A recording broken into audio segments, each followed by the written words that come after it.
Hello again, everyone. We are back with week 2 of how to become a writer. This week, we're talking about the process of writing. So stay with us, hang out with us while we dive into week 2.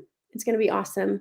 I am Jessica Jernigan, the founder and president of Abound Publishing. So I'm coming to you with the publisher side and just the knowledge base that I've gained over the last 2.5 years of doing this. And this is my sweet friend, Brooke Black.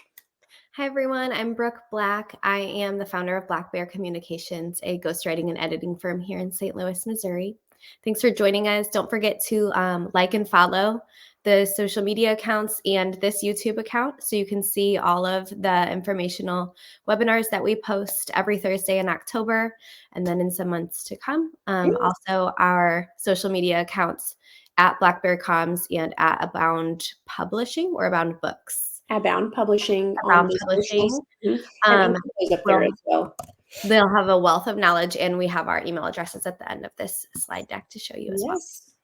Please don't hesitate to reach out, email if you need to. So, Brooke, why don't you start us off with kind of what we're diving into this week with the process of how to become a writer? Yeah, so last week we talked about just, intro 101 writing, and now we really want to dig into some of the things that hold us back from being successful as writers. Writer's block, writer's fatigue in general, imposter syndrome. Actually, Jessica, if you want to tell us a little bit about writer's block as a publisher and what you've kind of come across with some of the writers that are in your world.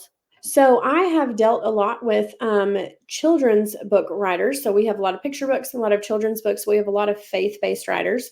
And I think the most thing that I have come in contact with, we have also some middle grade readers, and then I've also dabbled in some of the memoir things. And I think that sometimes people actually associate writer's block and fatigue as the same, or writer's fatigue as the same. But I think there's a difference in the writer's block in what should I write about, and the fatigue of I don't want to write. And so that's kind of the difference that I have noticed in writer's block and writer's fatigue. Writer's block, we have actually found some really fun things that kind of combat this in the sense of change where you're writing. So you always write at your desk. You always write at this point in time. You always do this, and you sit down and you go, what am I going to write about? Or the day is just wearing on you, or I feel like I've written everything I need to. I know I need to have more words, but what do I pull from this? Sometimes disconnecting from the story itself is the best thing that you can do.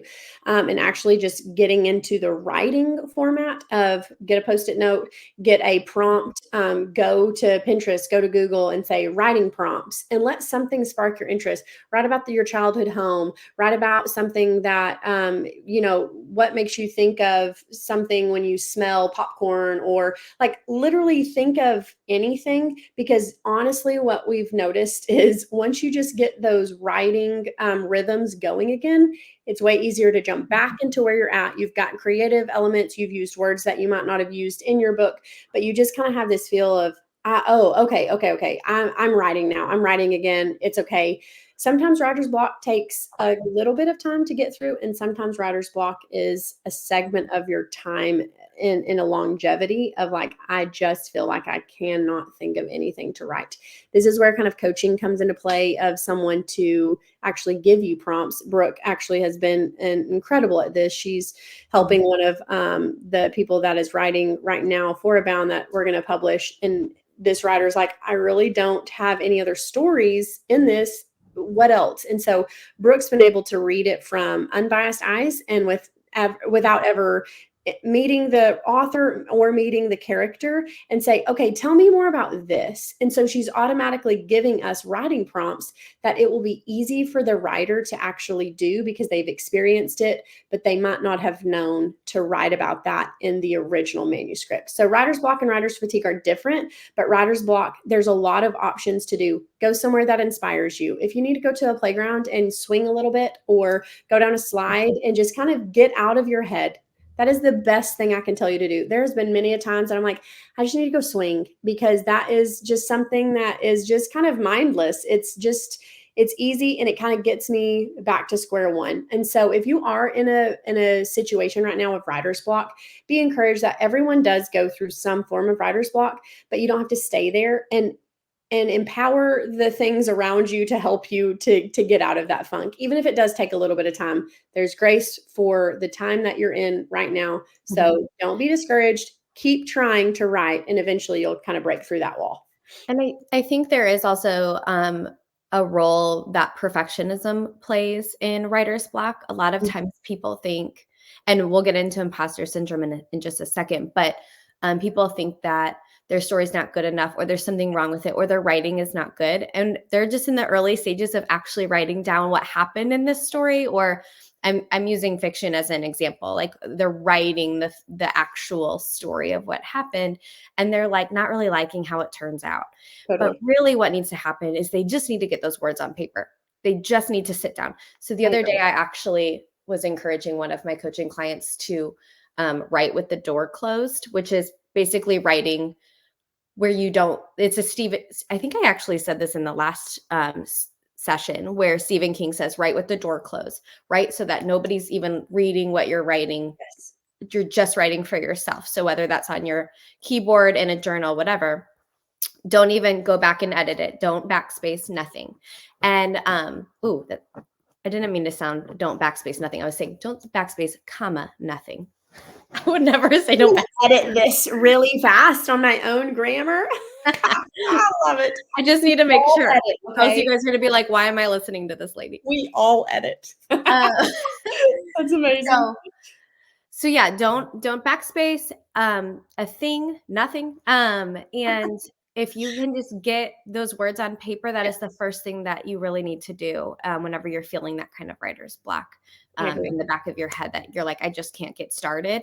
Another trick that I've learned recently, and I would love to hear if anybody wants to try this and get back to me, because I don't know what I think about it, is if you want to start writing, and whenever you get into a flow, stop. Which is really hard, because you're like, oh my God, I'm finally getting to this part of the book that I really needed to write about, and it feels so good. I'm getting these words out. It's flowing. Stop there. Because then whenever you need to get back on to start writing, it's exciting. You're not writing until you're at a stopping point, because then when you're in a stopping point, that's really hard to start. So it's like when you get all the way to the stop sign, you have to use more energy for your car to start again. If you roll through it, you can just kind of not have to press the gas as hard. So this is fascinating theory. I like this. It's a psychological thing. It apparently works. It sounds very scary to me, because my thought is, well, if you're writing really well, why stop? But I understand kind of the value in it. So I would love if anybody wants to try that and let me know what they think, because I've been asking a few different people to try it. But what I was going to say about one of my coaching clients is I did get a note the other day. She went into the middle of her manuscript, and in all caps, bold, huge letters, she put, don't edit this. I'm just typing to get out of a writer's block. And then underneath it was just so many words. And she thinks that those words have no purpose in her manuscript. I snuck in and read it, and I was like, she has no idea. I'm going to be copying and pasting this and putting this in different places of her manuscript. And she doesn't even know right now how valuable those words were. So that's just a little bit of knowledge I kind of wanted to insert in there. And then I will touch on fatigue a little bit more as well. So obviously Jessica just kind of spoke to writer's fatigue, but there's also just fatigue in general. And it's really easy to put off writing your book, or put off writing the next chapter or the next page, simply because you think, well, I'm just not in the season for it. You know, I've got kids that are in elementary school. Whenever my preschooler starts kindergarten and she's going 5 days a week, or maybe kids, you know, I'm empty nesting and I'm in retirement and I have more knowledge that I'll be smarter then I'll write my book. No, you won't. If you're making the excuse to do it, you won't write it. It's true. So I'm not saying it's ever too late to start. If you've waited your whole life, like if you're in retirement now listening to this, I'm not saying that you did anything wrong. But I'm just saying you don't have to wait so long. Now's the time. Yeah. Well, I mean, case in point, we just published Lisa Marie Black's memoir. I mean, she's in her early 50s. I'm sorry, Lisa, if you're listening to this, I didn't mean to out you. But I think she's 30. She's 30 plus you. But she has incredible wisdom and knowledge that she brings to the table. She has life that she has lived. She has had many years of fatigue based on this writing that I have read of this entire book that was like, oh my goodness, she had so many opportunities to not write this thing because of fatigue, mental fatigue, physical fatigue, emotional fatigue. Like it was all in there. Yeah. And so she waited, but I don't think that the book would have been as truly incredible as it is now without some of that waiting. So there might be that whole situation of this isn't the season to write. I'm developing the story or something. But if you have that desire to write, you need to be writing, even in the fatigue. Mhm. Even in the fatigue. So even if you're exhausted and, your kids are driving you nuts, I mean, I'm not saying that you have to stay up late if you're a tired mom to Totally. write a Yeah. book, but I am saying that there's always an excuse. So if you feel so called to write something, find out a way to just write it down. Hire a ghostwriter. Find a Totally. ghostwriter that will do it pro bono. There are so many resources. Have AI help you, Yeah. but there are so many ways to get your book written. It might take years. Maybe you write it now and publish it in 12 years. Hint, hint. We might have somebody coming down the pipeline at Abound that's doing that. Yep. But just don't make excuses Mhm. because it's gonna keep happening. Every It's single season there will be a reason. So fatigue is there. We all feel it, but and there's no shame in it, but just embrace it and do what you can and get your words out. And this really is kind of the honestly, even too, like with the fatigue, it might not just be a physical fatigue, but just that mental fatigue of like another thing to do. But we don't want this to be another thing to do. This is another thing um, to get to do. I mean, it's completely a different situation than like writing such a chore. If it's a chore right now, this is maybe not the season for you. If it's this chore of I'm not encouraged, I'm not excited, like everyone tells me I need to write a book, but I really don't want to. Don't write a book. You don't have to write a book. But if you're in this season of like, I know I want to do this, but I'm not really sure how, or will anyone do it? This is kind of the segue into what is imposter syndrome. I've heard it. I've heard people say something about it. I have my phone so I can actually read you what is imposter syndrome. The persistent inability to believe that one's success is deserved or has been legitimately achieved as a result of one's own efforts or skill. You don't think that you're good enough to either do this, or you don't think your story is good enough to be read. And I will be very, very honest here that pretty much everyone struggles with imposter syndrome at some level, whether they believe, like, really, like me, like they want to read my book. But no matter how You you look, wanna watch my webinar? yes, no matter how you like, I'm like, me and Brooke are fighting imposter syndrome like right now. Like, is this something that people even want, or is this something that will be beneficial to someone? But even if one person listens and takes our advice and creates something, it's worth it to us. Like we can change the things that we're doing, change the world based on just the people we're around. We don't have to change the entire world. We can just change our world. And so I think with imposter syndrome, one, it's straight from the enemy. Like it is straight from a lie. It's based out of a lie.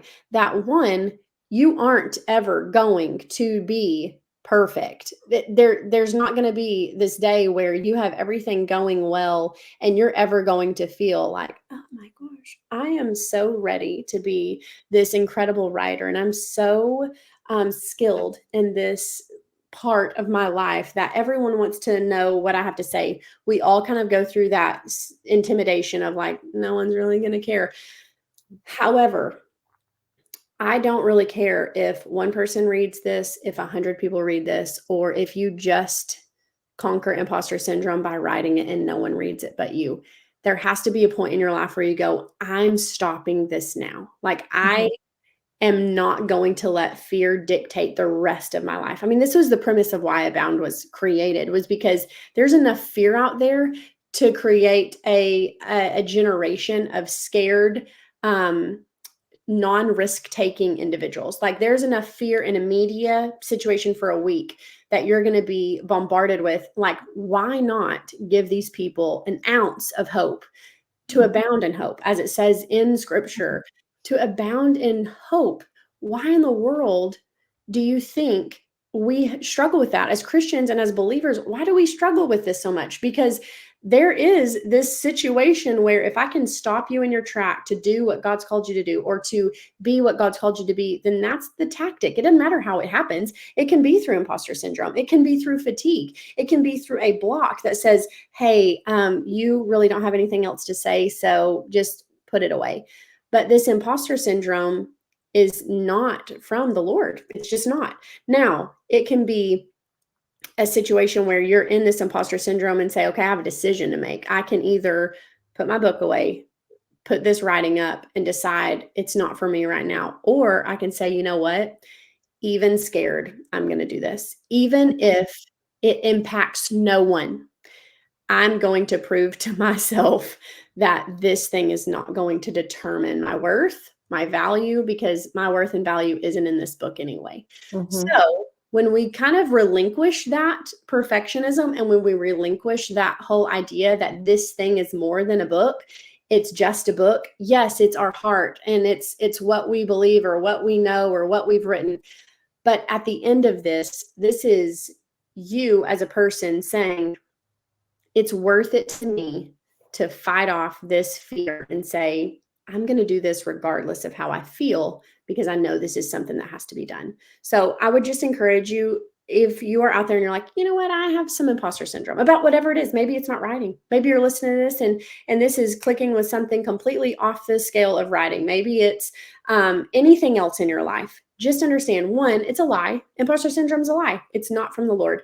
And two, there are ways to combat imposter syndrome without feeling like you're never going to get out from under it, whether that be encouragement from friends, whether that be a trusted teammate. Like, I mean, half the time Brooke is my trusted source of like, hey, this is going to sound silly, but here's my situation. And for me to say it out loud, and then for someone who does love me and I trust to be like, what are you talking about? You know, like that's what you need, is someone who does love you enough to be like, okay, you know, take what you're feeling and let's do something with it. And then there's sometimes they're going to be like, what? That doesn't even make sense to me, because that's not at all what I'm seeing from my end. So you have to have people. You can't do this alone. But more than just that, there is this opportunity for connection with imposter syndrome that says, I'm going to get out of myself. I'm going to get out of this poor, pitiful me. I'm going to get out of this, well, nobody likes me, or no one's going to read my story. And for you to kind of be vulnerable and be like, hey, this is kind of what I'm feeling right now. Could you encourage me a little bit? Or could you like tell me if I'm needing a little bit of extra hype or excitement or encouragement? That's okay. That's necessary in this walk. So just to be encouraged that imposter syndrome is going to come. It's kind of like fear. Fear comes all the time. It is going to be present in your life. It's what we choose to do with that fear, and how we react in that way that kind of determines the next steps and the consequences. Even scared, I'm going to do it. And that's excellent. And we'll talk a little bit more about accountability partners in our next session next week, Thursday, 8:30 p.m. Same place, same time. We will talk a little bit more about accountability partners and different people that will be on your team as you write a book. We'll talk actually a little bit about accountability partners today as well. But for now, let's talk about another type of tool, which is technology. There are so many different types of technology. I was just joking about how they're all ending in ly, all of these softwares that we can use as writers. Dribly, Readsy, I guess it's sy, and Chapterly. There's so many more. I'm currently I dabble in a little bit of all of them. I've kind of played around. I could not tell you which one I think is the best one, because I think everybody kind of needs a different a different type of software, but some of them allow you to connect with freelancers. So maybe you start a trial with one of them and you decide that you like it, and you say, well, you know what, I could just find my editor right here from, this platform that has a whole list of freelancers. There's so many different types of contractors you can find on there: illustrators, publishers, coaches, editors, beta readers, proofreaders, line editors, just all the different, types. But you can also just use it to begin writing your book and organize it into sections, organize it into, having a section where you upload a picture of what you envision each character to look like. You could upload a real picture if you're writing a nonfiction. You could write backstory. You could make an outline. These softwares are very, very helpful in doing that. I also have, 99% of the authors that I have worked with have their manuscript on Google Docs. And you know what? I still love Google Docs. I think it is excellent. You can still organize and, have headers that organize into sections. I think it's the easiest with exchanging information with, an editor. Having an editor work in suggestion mode is excellent. I know that those softwares that I kind of plugged at the beginning of this slide have suggestion mode and ways that editors can be compatible with it as well. But you kind of have to just see which one works the best for you. I have one of my authors lives and dies by Chapterly. She will not use Google Docs anymore because she loves Chapterly. She's all in. She probably works for them now, for all that I know. So sponsored ads. Just have to see, what is actually going to work for you. I think that pretty much all of them have free trials. So there's a lot of different options with that. I would love to kind of hear if anybody has one that they really love that they want to share with me, because I'm kind of still in the process of deciding what I like about them. So if you want to shoot an email to info@Abound Books, or drop it on my social media feeds, any way that you want to get a hold of me, I would love to hear more about that.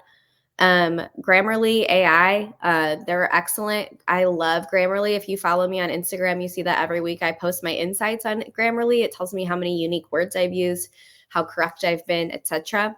And what's your percentage? It's I don't know. It's very high. It's very high. This is why I trust Brooke. It's pretty incredible.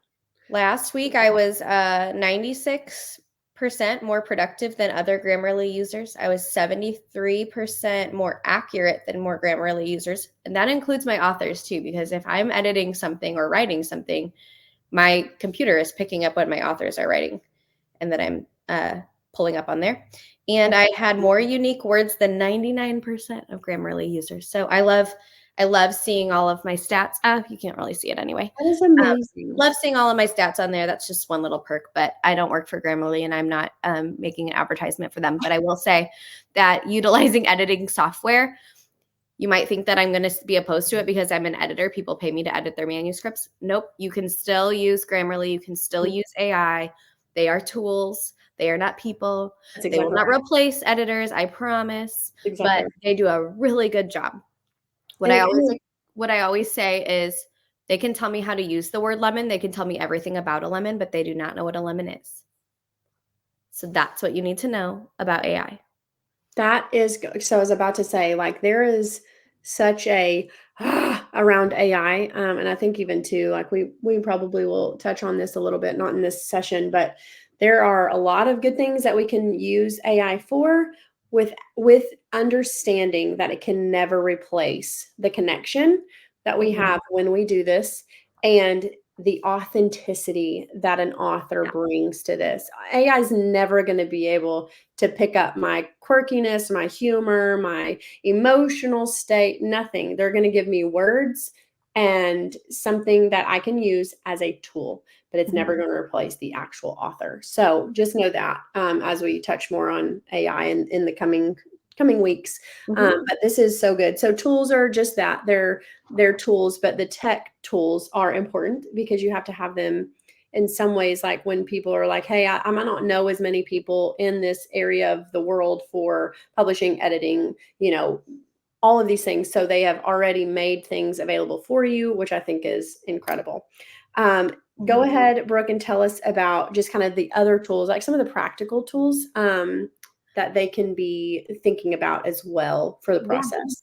So, another, things that we have in our toolkit are just the more personal aspects of writing our book. So, goal setting, sitting down and having an accountability partner is an excellent way to set and hold ourselves accountable to our goals. Yeah. We can set deadlines, but I know firsthand if I make a deadline for myself, I can just really easily move that on my calendar to make it more suitable for the pace that I'm working at. It doesn't really light a fire up under me to get things done. So I want to share what one of my clients has done in my coaching program. She has connected with somebody over TikTok that is a fellow aspiring author. One of them writes memoirs, one of them writes screenplays. They're very different. They live in different states.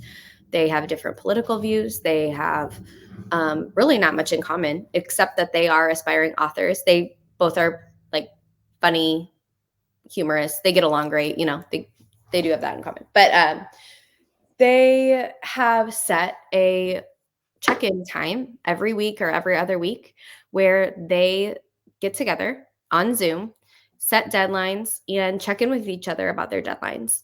Obviously, there's no consequence if they don't meet their deadlines, but it's kind of like, when you join a book club, you're not going to get in trouble or get kicked out if you don't come prepared.